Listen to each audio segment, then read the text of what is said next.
And the first case or first example of where Mark is kind of problem is what we call lack of competition. Okay, so what do we mean by this? Well, this is when you have very few sellers such that the businesses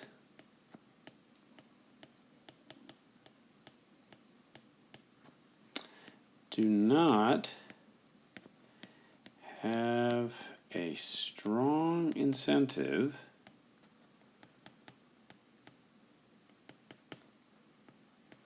to serve their customers. Okay, so this is one of the great benefits of competition is that if there are lots of firms or lots of businesses, they need you as their customer, right? And if they treat you poorly or sell their goods for high prices, right? You'll go in the store and you say, the heck with you, I'll go someplace else, right? Because you have other options, okay?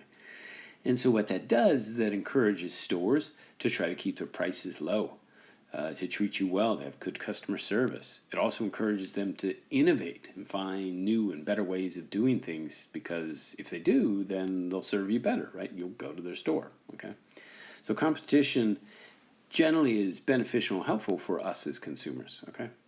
So when there's a lack of competition, it means businesses won't have as strong an incentive to serve us, to serve their consumers, okay? So examples of this are the most obvious one, which is what we call monopoly. Now, if you know your Greek root words, well, I'm sure you all do. Mono means one, and poly basically is a derivative from a Greek word. It basically means seller, so it means one seller, okay? I guess back in the day it would have been considered one merchant, but... And then another example is what we call oligopoly, which is the same idea in terms of Greek root words. Oli means few, so oligarchy would be rule of the few, or oligopoly would be basically mean where you have few sellers. Okay. Okay, so why is this a problem? Why is this a problem? Well, when businesses don't have to compete to try to get your business, they generally don't care about your business, right? And so this leads to,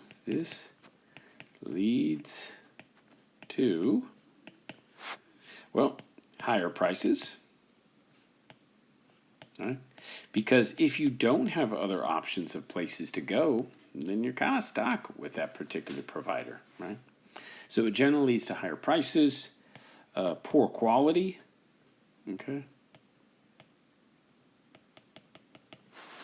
Lack of innovation or no innovation, right? Why innovate if there's no competition that encourages you to innovate, right? And also we generally see lousy customer service. Right? So a classic example of this, or the ultimate monopoly, would be the Department of Motor Vehicles, right? So it's now, again, that's not really a market, right? This is a government-controlled thing, but it is a really good example that kind of illustrates all of these key points here, right? So if you need a driver's license or get your car registered or something along those lines, that's your only option, right? It's not like you can go to some other business to do that. There's only one. It's the DMV, right? Department of Motor Vehicles, right?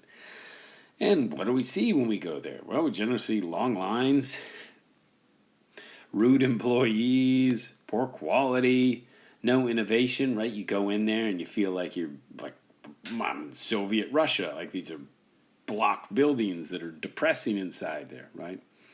And so that's kind of an extreme example of what you'd expect with a monopoly, okay? Now, to be fair, DMVs here in Florida are actually not that bad, right? I'm from California. Oh, my goodness.